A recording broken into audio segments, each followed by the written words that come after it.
Colour बता दो ना, किस कलर?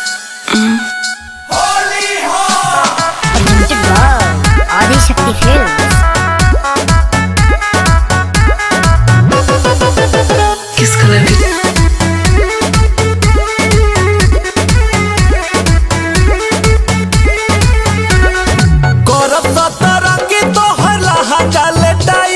ढोरी पर रंगोलिया तो होली में बनाई ना मनबा, होली में पगला गइल का?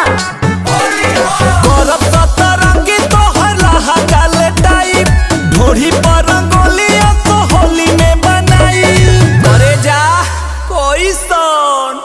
बाबू हाँ। किस कलर का रंग डालोगे? आए लाल डालोगे, पीला डालोगे कि हरा डालोगे? बोलो ना, सफेद नहीं ना डालोगे? काहे?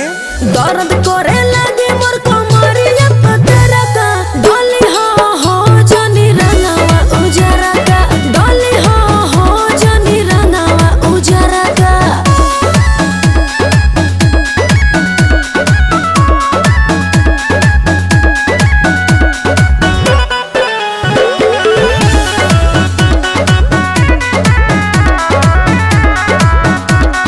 कैसे कैसे डलबा जीवा बड़ी घबराता हो, टेंशन में बानी तहरा कुछ ना बुझाता हो।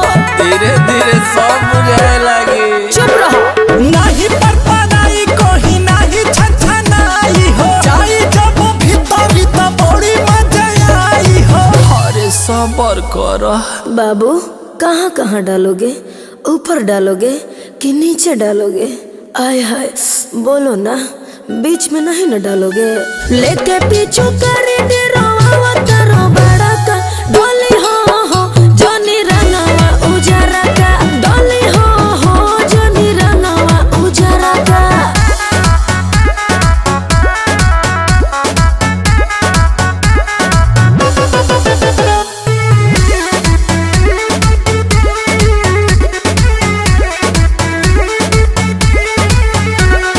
लसो लसो पके छोड़बो मोर सलावरवा हो, छुट्टी कैसे डलबो जादी वाइट कलरवा हो। अरे ना छोड़ी तो नया किन दे। अच्छा लोट पे चुकोरिया के हाथ के हुछुआता हो, अपने ते ठोपे ठोपे रंग को चुआता हो।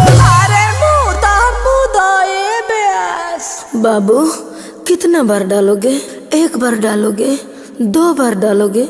बोलो ना, इससे ज्यादा नहीं ना डालोगे? आनंद बरो जैसे हो लगा के छोड़ो हलाका, डोली हो जनी रंगावा उजरा का, डोली हो जनी रंगावा उजरा का। होली हो दर्द करे